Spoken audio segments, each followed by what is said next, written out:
check. Rushing quickly. Go.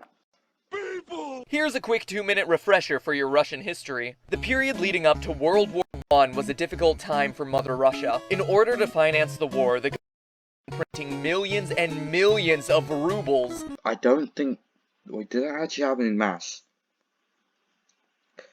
I don't think, that's not really significant. I never read that much about that. Like, that probably did happen. There probably was a large amount of inflation before, World War One. Obviously, his audience is American, so inflation's a very easy concept to understand. So, like, people already are aware of like the Weimar Republic, so that's why he's using it. Ruble notes, and this caused massive inflation. That's a picture of Germany. What? Ruble notes, and this caused That's not Cyrillic, Meg. Yeah, this is Germany.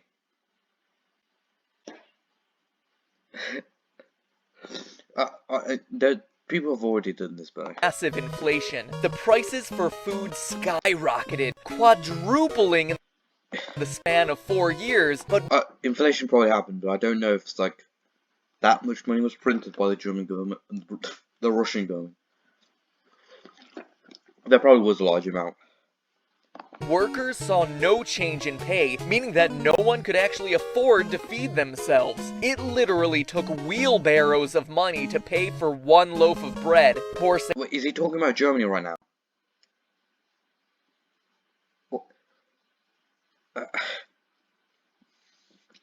This probably did happen, but like, there were more stuff like the price of food increasing. I think, yeah, he's doing a reductive take on it.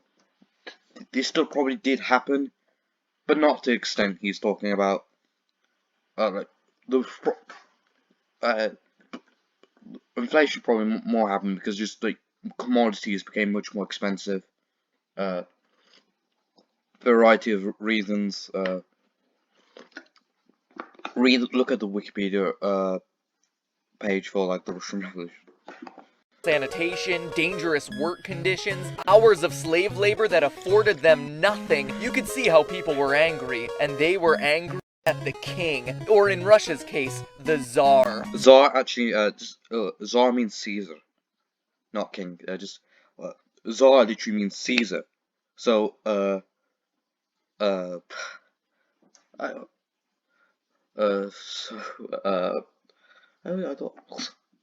always thought it was spelled with C, right?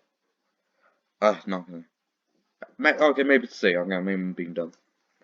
It meant, Tsar meant Caesar, so it meant like a junior emperor, to be fair.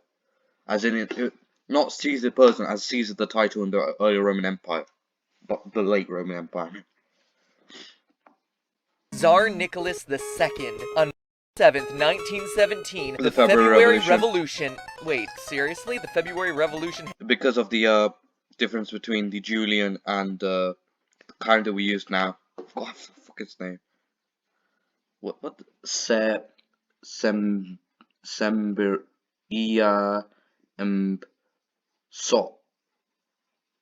Solbat Noro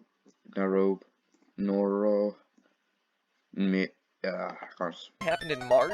Fail, Russia, fail! Saw the people over classless, moneyless royal family. Enter communism, a movement to create a classless, moneyless society in which everyone, from the working class proletariat to the... Okay, I don't know why sometimes when they go into censorship, they describe communism as just anarchism.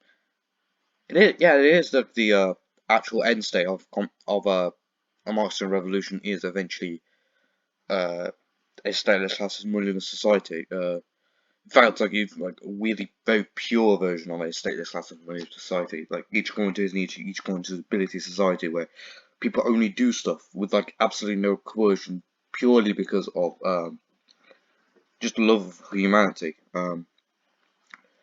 Which, yeah, it's a bit utopian. It's much more anarchy than most anarchists.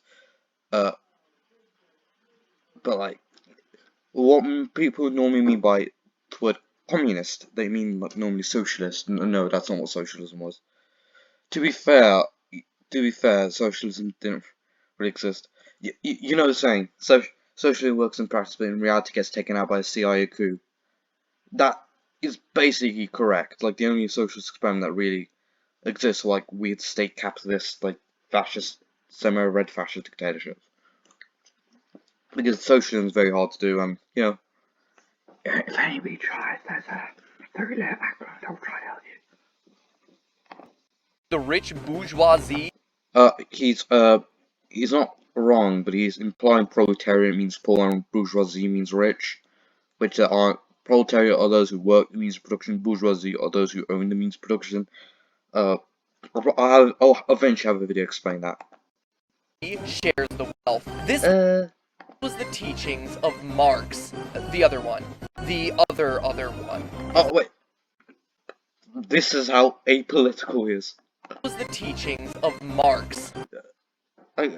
What? Yeah. This is not how we know. The other one. The other one. Is that really him?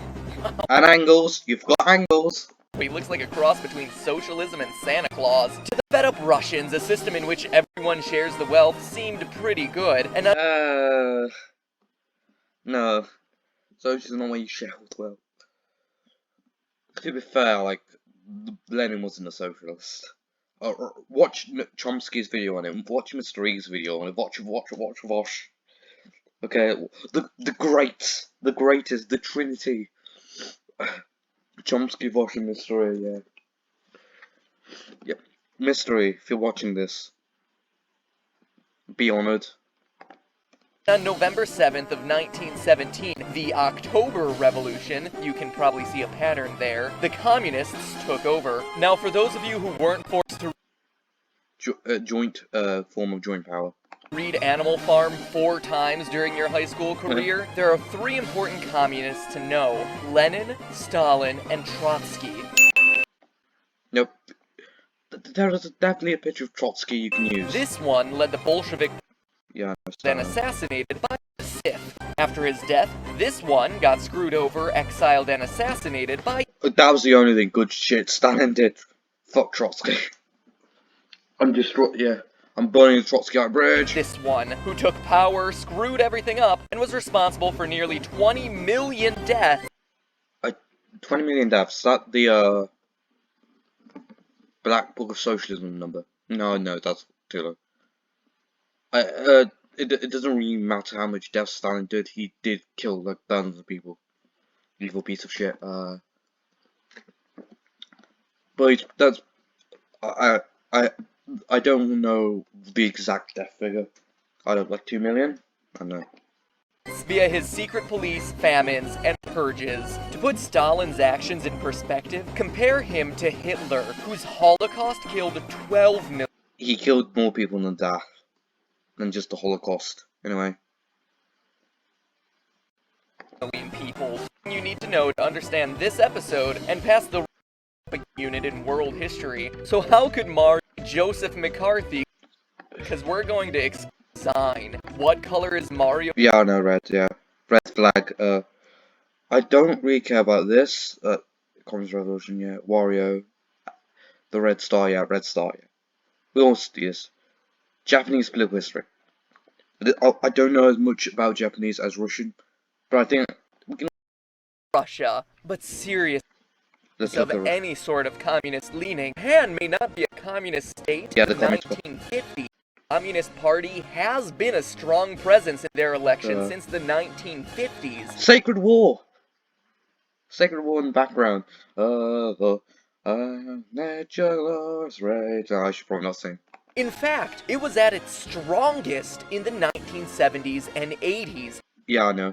When Mario games were first being developed. Nice. Of the nearly 50 million votes cast in any given election during that time, well over 5 million, or 10%, go to the Japanese Communist Party. The thing is though, Japan is a a de facto one-party state. It doesn't look that way because Japan is a conservative, illiberal democracy. That's the it's weird. Like that de facto one-party state, but like they somehow managed not to become an illiberal democracy. I have no fucking idea how. Between conservative like constitutions, while like gay marriage is still illegal, even though like sorry, even though like most population supports it. Japan's fucking weird. Is it then so difficult to believe that one, maybe Bye. two of the